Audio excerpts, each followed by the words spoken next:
Hi everyone, welcome back to PCS 101. This is for our class for Tuesday, the 23rd of July. So last week, as you know, I introduced the syllabus and the course outline. Had you respond to your first discussion form question about introductions, and I've responded in turn. And while you don't need to respond to your classmates, you are required to read your classmates' responses and my responses in turn. That'll give you an idea of what we would have discussed during class. And on Thursday, we began by talking about some of the initial chapters in the textbook. I also had you watch a video from Toastmasters, that international organization that helps to develop your public speaking skills. And the discussion forum question for that class was about nervousness, which the Toastmasters video talked about, albeit very briefly. And the reality is that nervousness, as many of you indicated in your responses, is very natural and even something that's welcome because it shows that you are invested in the activity. You just want to make sure that it doesn't overtake you. So many of the suggestions you came up with are very similar to the sorts of suggestions I and the textbook too have come up with, from positive visualization, just visualizing the best possible outcome, to being very well prepared so that there is less to be anxious about, to having deep breathing occur because during times of stress and anxiety, we tend to hold our breath. So you want to make sure that you are filling your lungs with oxygen. I even suggest some non conventional things, such as being dressed comfortably. And again, you've got to think about what would be appropriate for the venue and what would be appropriate for the context. Certainly, we live in a very casual society, so you don't have to think about dressing the way you would dress for a job interview. So, I certainly encourage you to be not worried about things like your clothing when you are delivering a speech, which is why I always suggest that you want to wear something that gives you a certain level of comfort. You want to make sure that you have access to hydration, such as water, things of that nature. But there really is no foolproof way. But I can definitely tell you that the more you practice and the more experience you have, the less likely you are to feel nervousness. So today, I wanted to continue on talking about some of the chapters that I had assigned in the textbook. I'm hopeful by this point in the semester that you have access to the textbook, but you can also access the textbook on reserve in the GCC library. And the first chapter I wanted to talk about today, at least in the edition that I had ordered, is labeled as Chapter 7. Of course, you can use earlier or later editions, about organizing and outlining. And I can tell you that making sure that you've got a good outline is oftentimes a way to reduce anxiety, because you've got, in effect, a safety net that you could reference if in the event you needed to. And much like a trapeze artist, you may not necessarily need the safety net, but I would argue it would be foolish to perform your routine without the safety net. And I myself have notes in front of me when I deliver these classes. They are the same as the notes that you see below in these videos. And that actually happens to be my favorite technique for outlining, where we've got main points and supporting points, and using things like numbers and letters to differentiate those topics and subtopics. So that's what I feel most comfortable with. There are lots of different ways to put together a speaking outline. A speaking outline is different than a written outline, however, in the sense that you are probably comfortable with the written outlines that you would have for an academic paper, let's say. And in that particular instance, you want to be as detailed as possible because that saves you a lot of work when you're actually writing. It's the exact opposite when you're speaking. As the Toastmasters video had discussed, you want to focus on key words and phrases, just in the event that you needed to skim down, because you don't want to lose eye contact with your audience. And in this instance, that would be the camera, who is serving as, in effect, your audience. So, in terms of organizing and outlining, it's easier to remember information when you spend some time outlining it and organizing it in a way that makes a certain level of sense. It's easier to present. It makes you more credible as a speaker because you're more comfortable with the information. It also makes you more persuasive as well. And as you know, we're focused on our first speech, our autobiographical speech. And that's not to in any way negate the idea that you couldn't think about your informative speech and even your persuasive speech at this point. Some of you might elect to use your autobiographical speech as a springboard and then discuss topics raised in your autobiographical speech for the informative and persuasive. Some of you might elect to do three very separate kinds of speeches, and all of those are fine. What you do need to consider is what is your thesis going to be, your central idea. And you've probably experienced this with writing, that sometimes you don't really know what your central idea is until you are done writing. In fact, one of the suggestions I have for individuals who are feeling somewhat uncomfortable putting together a speaking outline is to begin by writing a paper and then to reduce that paper to keywords and phrases. That would be your speaking outline. And in fact, I basically give the same advice in my composition class, but in the opposite way. So for those individuals who feel uncomfortable writing, I suggest that they might want to first create a speaking outline or just record themselves speaking out what it is that they would talk about in a paper. That could serve as the beginning of an outline, and then they can turn that into an academic paper. Now, the way that you organize information, that can be very variable. Part of it will be based on your comfort, what feels more appropriate to you, but you should also consider the audience. You always want to be audience centered, thinking about the needs and the expectations of your audience. So you adapt to your audience. You don't expect the audience to adapt to you. And you also want to think about the topic because some topics lend themselves better to one organizational pattern or another. But you definitely want to have an introduction, a body, and a conclusion. And hopefully this sounds familiar from writing academic papers. The introduction is where you introduce your topic and you give your thesis. In terms of public speaking, it's where you greet your audience. Your body, or as the Toastmasters video discussed, your discussion section is where you give your evidence and details. The conclusion is where you give some closure. This is where you bid farewell to your audience as well. So some common organizational techniques, and you can mix and match these, and I suspect you've utilized some of these in your own writing experiences. Chronological, putting things in time order from first and second and third and fourth. Or topical, so basically you're organizing things into specific categories. Or perhaps what you might want to do is order of importance. And you can do this in one of two ways, putting the most important first and then going to the least important, or beginning with the least important, then ending with the most important. And there are pros and cons to all of these techniques. Take the order of importance, for instance. If you begin with the most important piece of information, obviously this is your hook for the audience. But can you maintain their attention, basically their attention if the word had escaped me for a moment. Can you keep their attention if it turns out that the other pieces become less important? And likewise, you could begin with the least important and then end with the most important, which is with the bang. But the question is, would you be able to hold your audience's attention until you get to the most important? Spatially, describing a location. This works very well when you are trying to paint a visual picture for the audience.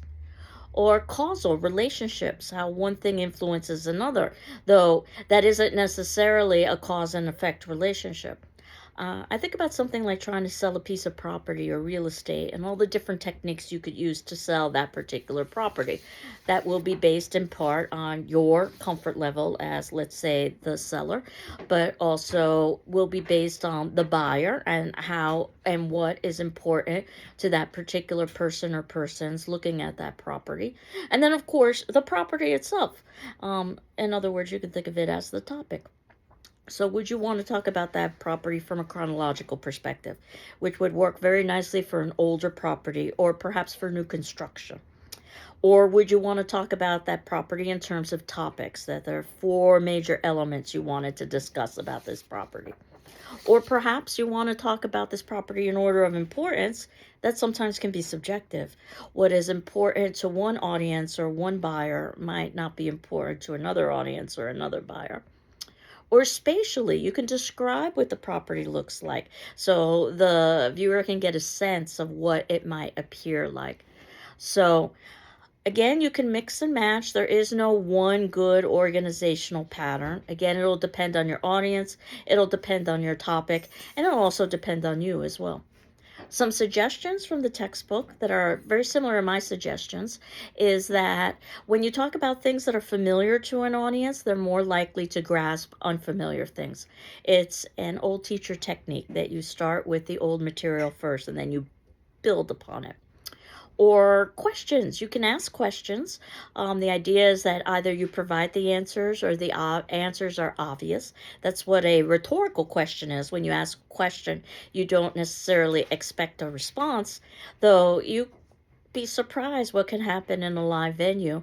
I remember my early days of teaching asking a question about a Shakespearean play that I teach, Midsummer Night's Dream. You might be familiar with it, where individuals fall in and out of love because of a magic potion. And it turns out the fairy queen, the most beautiful and the most superior of all the characters, falls in love with the lowest level character, who's appropriately named Bottom, and who actually has been turned into a literal bottom morass. And the rhetorical question I would ask to try to show how Shakespeare is still contemporary in our time is, how many of us have fallen in love with an ass? And I actually had some students try to answer that question about their own personal experiences, which I thought was great. It just shows how invested they were in the topic and how they realized how easily transferable Shakespeare can be to contemporary times. But you never know when you ask a rhetorical question how an audience might answer. Of course, if you're talking to a screen, this becomes a little bit more difficult, that the audience doesn't have the opportunity to ask questions. You could invite questions, let's say, in the comments below a video, or you could, for instance, try to anticipate questions and address those questions within the speech because you don't have a live interaction with an audience. Problem and solution. This works very well for a persuasive speech where you've got to show that there's a reason for taking a particular action or for supporting a particular position. You need to show a problem. Or process of elimination, as you go through all of the options and you're left with the best option. And again, you can pick and choose. So the speaking outline that you're going to use, which again is different than a written outline, which is what you would be using when you're running an academic paper. The speaking outline is keywords and phrases, and you can see that that's what I put below our videos.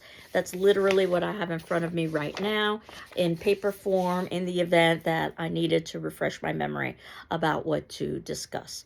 And I like paper because there isn't a possibility of mechanical failure, so I can just focus completely on the camera.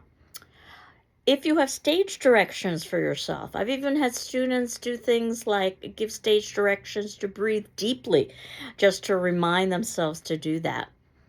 I like writing my speaking outline on paper or perhaps note cards. Again, I think that's better than having it on a screen where you could have mechanical difficulties. And you even have some examples in your textbook of outlines. I personally feel the examples you're given in your textbook are much too detailed. In fact, if you were to read these outlines, I believe you have one about drunk driving. What you will find is, if you were to read it out loud, the speech in its entirety. And that's great if you want to read the speech in its entirety. It's not going to help you very much if you need to deliver a speech to a group of individuals and you want to maintain eye contact and connection with your audience. So, one of the things an outline does is that it helps you remember information, and it turns out humans have notoriously poor memories, which I suspect you probably already know from your own experiences in trying to memorize. Some scholars have said that we can remember as little as plus to minus 7 items or plus to minus 3 items, which is pretty darn low if you think about what is less than 3. Now, obviously, we utilize all kinds of techniques so that we can remember larger pieces of information, whether we chunk pieces of information, like pieces of information together, almost in the way that you might do with a telephone number, for instance.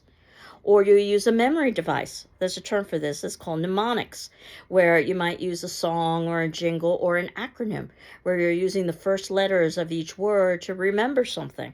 So an acronym I use in my writing classes is KISS, which is keep it simple, silly, or keep it simple, stupid. Those stupid sounds a bit harsh. You might be familiar with acronyms in science classes and math classes. They're oftentimes used to help you remember long and dense pieces of information. Repetition. So the more likely you are to remember something is based on how often it has been repeated. Advertisers utilize this technique. So the next chapter that I had assigned was in beginning and ending your speeches. And your speech in its entirety is important, but especially the beginning and the ending, because of something called the primary recency effect, that we tend to remember best. What we hear and read first, and what we hear and read last. You might want to perhaps consider something like an important event in your life, maybe a vacation. Chances are you probably remember the beginning and the ending of it more clearly than you do the middle. So this is very common. So you want to put a little bit of extra oomph, if you will, in your introduction and your conclusion. Now, there are lots of techniques you can utilize to begin or end a speech, or to begin or end a paper. And again, you can mix or match, and my suspicion is that you've utilized some, if not all, of these techniques. For instance, reality, talking about something that is real, rather than fictional, is a way to get your audience's attention. Proximity, talking about something that's nearby, is a way to get your audience's attention. Familiarity, talking about something that your audience already knows something about, is a way for you to be able to build on additional pieces of information. Suspense. People love storytelling and suspense. Think about how oftentimes the media uses suspense as a way to get interest from a viewer or a reader. And sadly, conflict. People are attracted to conflict. And again, just look at the media and you'll see how oftentimes that's utilized. Humor, which was a suggestion many of you gave in terms of reducing nerves. Humor is a wonderful way for releasing tension. Now, humor can be culturally based, and we'll be talking next class about culture and how that can influence delivery and reception of information. The importance of something, just by even saying this is very important, tends to lead to somebody paying a little bit more attention to what's going to follow afterwards. Question and answer. Again, the idea is that you provide the answer, unless the answer is self-evident. You don't want to just raise a question, leave it hanging there. Quotation. That can be a very useful way to begin or end a speech. Again, you're selecting a quote not because you want to get length, but because the quote is relevant to what it is that you're talking about. Using sources such as Bartlett's Familiar Quotations, which works much like Webster's Dictionary. It just lists topics in alphabetical order, and then you go to the topic you're interested in, and then you see a whole bunch of quotations. And then you can pick and choose which might be the most appropriate. I do remember hearing a speech from a student once who began with a quote. It was a rather lengthy quote, so the student was reading the quote, and the difficulty is that they didn't tell us that they were going to begin by reading a quote, so we assumed the entire speech would be read. So luckily that wasn't the case, but I always remember that speech, that if they had just begun by saying, let me begin with a quote, then we would know that we weren't going to sit through an entire read speech. Using something like storytelling. Again, people love stories. It's one of the first things kids ask for. Tell me a story. Again, the story should be relevant to whatever the topic is you're discussing. Personal references. So talking about yourself in ways that are appropriate for the subject and for the audience. A startling statement. So you can shock an audience, but you need to be careful about how you go about shocking an audience. I think I had mentioned last class about the purpose for delivering a speech, and one of my colleagues had a student actually begin to disrobe as they were giving their speech about being true to themselves because they wanted to show their true selves. might I suggest that that was a little bit too startling and quite inappropriate. I do remember a speech, though, where it worked quite effectively in one of my classes. It was a face to face public speaking class, long class, 3 hour class. We were on break. So no one was really paying attention to what was going on. And it was a day when students were delivering speeches. And I remember I was sitting at my desk, sort of preparing my materials, and I heard a student in the back of the room begin to choke. And it was as if time had stood still at that point, as multiple thoughts are racing through my mind about how I can get to this student and how do I call public security and access 911 and do I remember the Heimlich and all of those thoughts. I barely had time to stand up before another student intervened and performed the Heimlich on the choking victim. And what came out of the choking victim's mouth was a rolled ball of paper. It's rather surreal. And as we all stared at that rolled ball of paper, the person who had performed the Heimlich calmly walked to the front of the room and put me to the side and declared that they were the next speaker and their informative speech topic was on the Heimlich maneuver. And what we had just witnessed was a simulation. But if it had been real, would we have known what to do? And it was quite brilliant. It had all been planned ahead of time, that this was a friend of the students in class who was going to pretend to choke. And of course, the student was going to run up and pretend to perform the Heimlich, because when you perform it for real, you can actually break ribs. And yes, there was some element of risk involved. Somebody else might have actually got into the supposed choking victim first and actually performed that Heimlich and broken a few ribs. Or I do wonder what would have happened if that student began to actually choke on that piece of paper and the speaker thought it was all just part of the act. But nevertheless, it all went very well. So sometimes you can startle an audience. You've got to think about what's appropriate. And forecasting and summarizing, in other words, telling the audience what you plan on discussing it, and then finally reminding us what you discussed. And again, you can use bits and pieces of these, and I suspect you've done this also with your writing. Now, wording speeches. And again, you're probably more familiar with writing than you are with speaking. The oral style of communication, which is not written, is much more conversational. You use simpler vocabulary, you use shorter sentences, and it's much less formal. You want to try to make some sort of a connection with your audience. So that's what you're aiming for. As opposed to the written style when you're writing a paper where you are much more academic, you're using more complex vocabulary, your sentences are longer, and you're much more formal. Now, that said, it's one of the reasons why you want to have a speaking outline, because you don't want to have the pressure of stating something word for word. I kind of liken it to preparing for an important conversation, perhaps with an employer to try to ask for a raise, that you've probably rehearsed in your mind some of the major points you're going to discuss, but you certainly wouldn't show up to your employer's office with a written document that you would read off about why you deserve a raise. You want to have some sort of a dialogue, and you have to be prepared that the employer might respond in a way you weren't anticipating, and then you're going to have to think on your feet. So as you continue to develop your public speaking skills, you can begin to play with language. For instance, play with definitions. And this was not included in the textbook, but it's something that I think is worth noting, that definitions can have a certain level of subjectivity associated with them. There is the denotation of a word, which is the dictionary definition. And the mnemonic technique, the way I remember this, is the repetition of the D. DDD, denotation, dictionary, definition. That's the definition of the word that you would find in, let's say, a Webster's dictionary, as opposed to the connotations, the associations of a word. They can be quite different from one another. So take two words that have very similar denotations.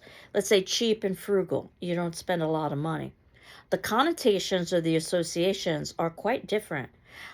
Frugal is seen as much more positive, as being smart with your money, while cheap is seen as much more negative.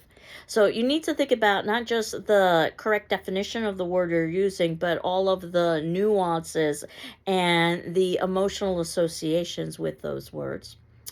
And sometimes you can define what something is not. Definitions usually define what something is, but a negative definition is defining what something is not.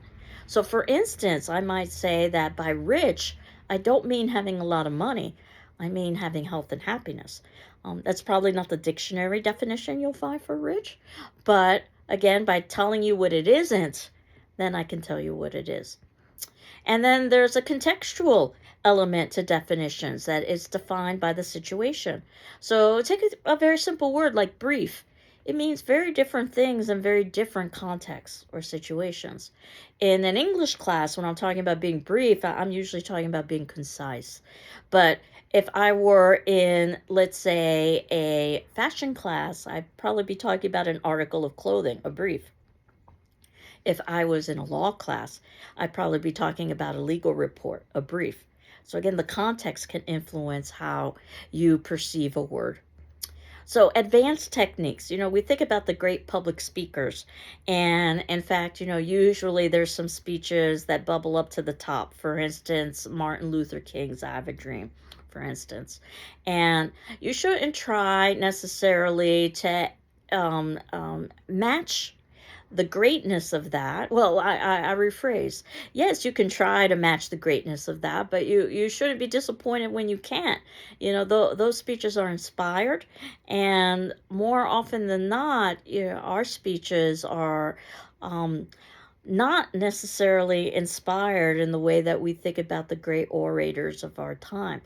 Um, and when we think about the great orators of our time, we think about how they're able to use language in really poetic ways. It's almost as if they're writing, but they're speaking.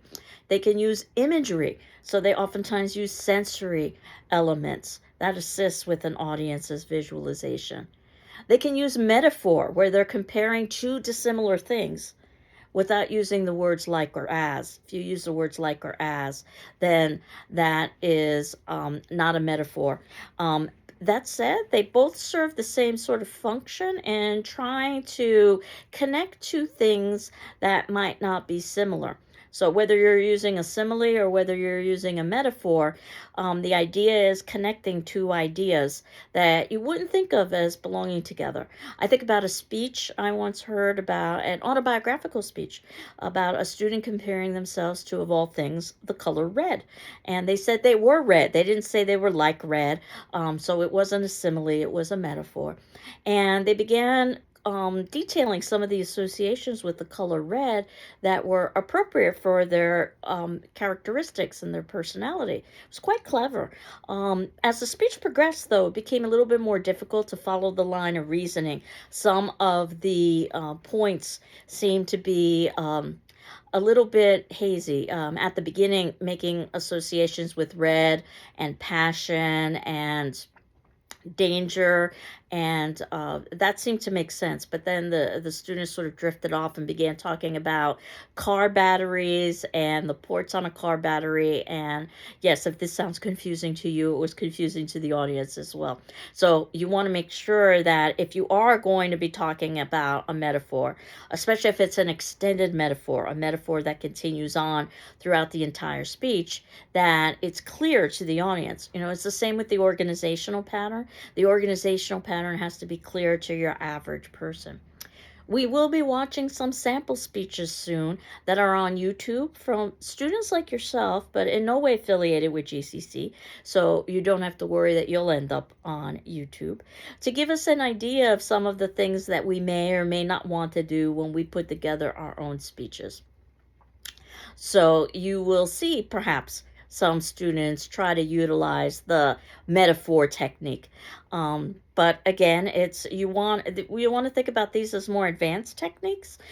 And that's not to in any way negate the idea that you shouldn't try these ideas, but that ultimately the purpose of his speech is to communicate.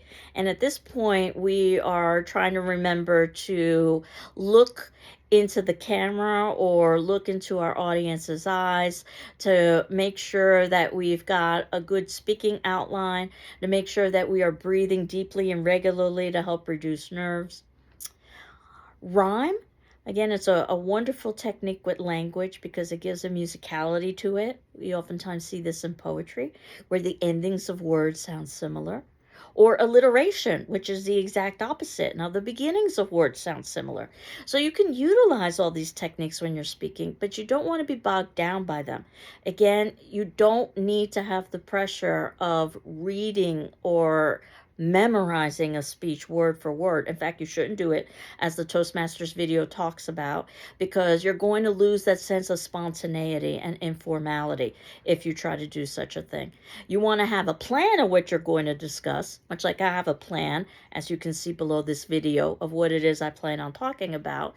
But you also want to have a certain level of spontaneity and connection with the viewer and the camera. So, your language should be audience centered. It should be appropriate for your audience. Just think about if you were speaking to a group of children, chances are you would use different vocabulary and talk about different topics than you would if you were speaking to adults. You should try to be neutral, using culturally sensitive and inclusive language. And oftentimes we talk about pronouns in this context. I think the reality is that we just want to try to be as audience friendly, and we want to try to be as empathetic as possible. But I know that sometimes people get tongue-tied because they're so concerned about using the correct language that they aren't able to speak at all, which really defeats the purpose of public speaking or speaking in general. So, I think that as long as you make a good faith effort, and I know I myself make mistakes. Almost every day I ask, has the mailman come? And I know I should say postal carrier. And if I were writing, I would say postal carrier. Old habits die hard. I've always suspected that if I were in a fire, I would be yelling for a fireman, even though I want a firefighter. But again, the idea is not that I'm trying to deliberately offend. It's just that I'm trying to communicate as quickly and efficiently as possible. And I think those are two separate things. So delivering your speeches. Now, there are different kinds of speeches you can deliver. We are focusing on the extemporaneous speech, which is prepared in advance and it's delivered with a speaking outline. However, you can have an impromptu speech, a speech that's done at the spur of the moment with no prior preparation. Usually it's something like an award ceremony where you're given an award that you weren't expecting. My suggestion is to keep it short and simple because the longer you talk, the more likely it is that you could make errors. A manuscript speech where you actually read your speech, whether it be from a piece of paper or from a teleprompter. This is usually done in highly formal events where there's little to no room for error, either because you're being timed, let's say a television broadcast, or because the stakes are so high, let's say a political speech, where if you said the wrong thing, you could actually start a war. So those speeches have their time and place, but that's not the speech that you are giving in this context. And to give you an idea of how sometimes the teleprompter can be your enemy, not your friend. I've never used a teleprompter personally. I've always had paper. But I have a video for you to see in the fourth section below. And it is a teleprompter fail video. It's just 2 or 3 minutes long. Just to illustrate how you don't want to rely too much on technology. You want to rely on yourself. Michael Bay, who you might be familiar with, very famous Hollywood director, was talking about his new film. This was about 10 years ago or so. And obviously he was very well versed in the subject matter because it was his film. And what you will see is that there was a teleprompter error, and he became so flustered that he wasn't able to speak, and he ran off stage. You can't make this stuff up, so I encourage you to watch the video just to show how even when you think something is foolproof, it may not necessarily be. And again, the key is not to deliver the perfect speech. The key is to deliver a competent speech and to be able to communicate with your audience. And for us, keep in mind that this is not a class in editing. So you shouldn't be editing different pieces of speeches and putting them together and splicing them together for the perfect speech. It should be a one-shot speech, much like my class videos are one shot, and sometimes errors occur. And just like when you are in a face-to-face situation, you have to adapt accordingly to the best of your ability. So The memorized speech, that too has its own place. It has to be very brief, and usually it's something that's quite formal. Let's say something like the toast at a wedding. Again, even if you're tempted, don't memorize or try to memorize your speeches for this class. It'll sound very robotic. What you want to do is just have your keywords and phrases so that you know the general topics you're going to discuss, but you want to try to be as natural as possible. Your voice should be conversational, so you want to vary things like your volume, you want to vary things like your speed, and you want to vary things like your vocal inflections. You don't want to be too monotone. You want to make sure that you're enunciating, which is different than pronunciating. Enunciating means forming your words clearly. In other words, not mumbling. And I know sometimes people have accents and they feel somewhat self-conscious about that. As long as your audience can understand you. And if you feel somewhat hesitant about that, you can even tell your audience that you have an accent. That puts the burden of responsibility on the audience to listen more carefully than it would for you to be able to pronounce everything correctly. You're not going to be able to change your pronunciation in a short period of time, nor should you try. And pausing. And think about how this pause just basically led to the possibility of dramatic effect. Now, I know that this is my major challenge. I speak too quickly. I don't pause very much. Part of it is because I am cognizant of the time, and we're at minute 35 right now. But we also know that this is a condensed class. Proxemics, which sounds like the word proximity. It's the use of space.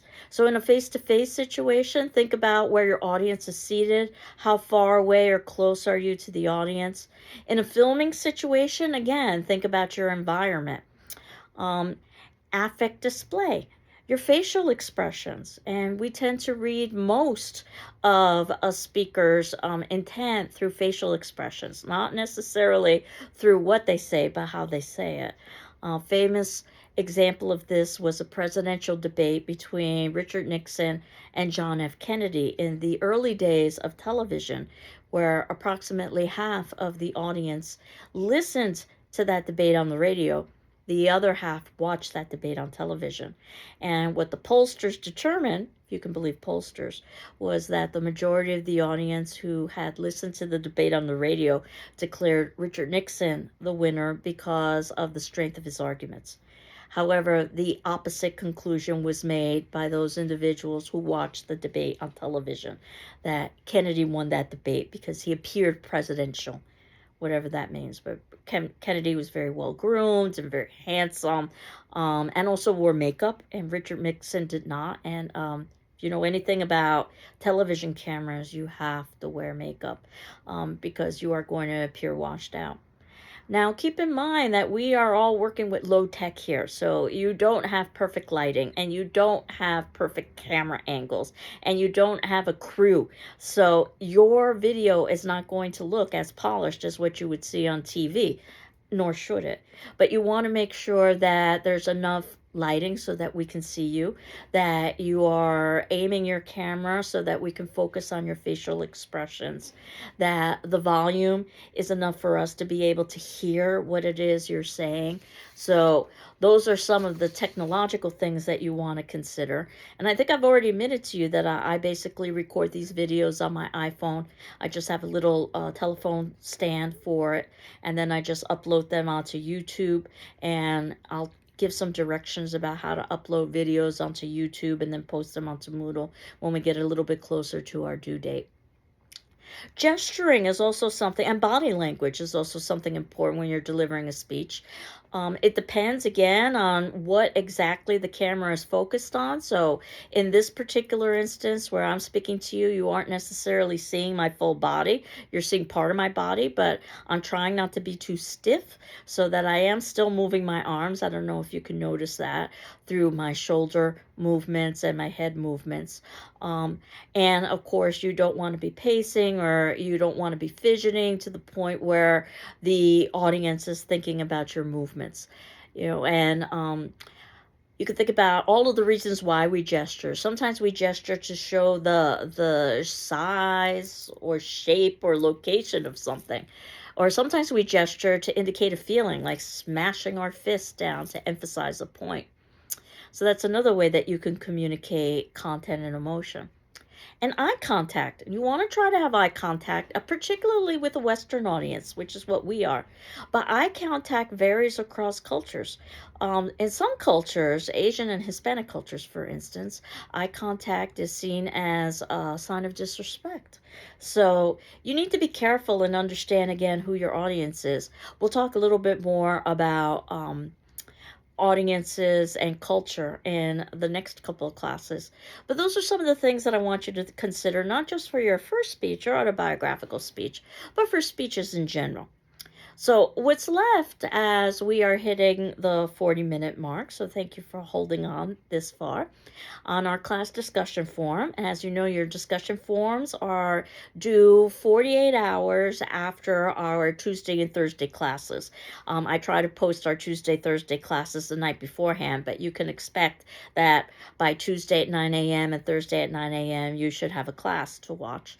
And basically, our class discussion forum, which would be due on Thursday, the 25th, is specifically about speech number 1, since that will be the first speech that you deliver.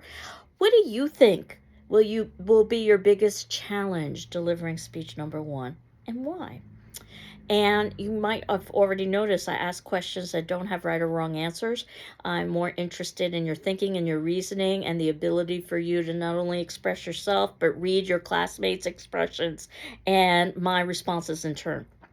Certainly feel free to respond to your classmates if you are moved to do so, much like you would in a face-to-face class, but you're not required to. You are, however, required to read your classmates' responses and my responses. So that'll be due on Thursday, the 25th.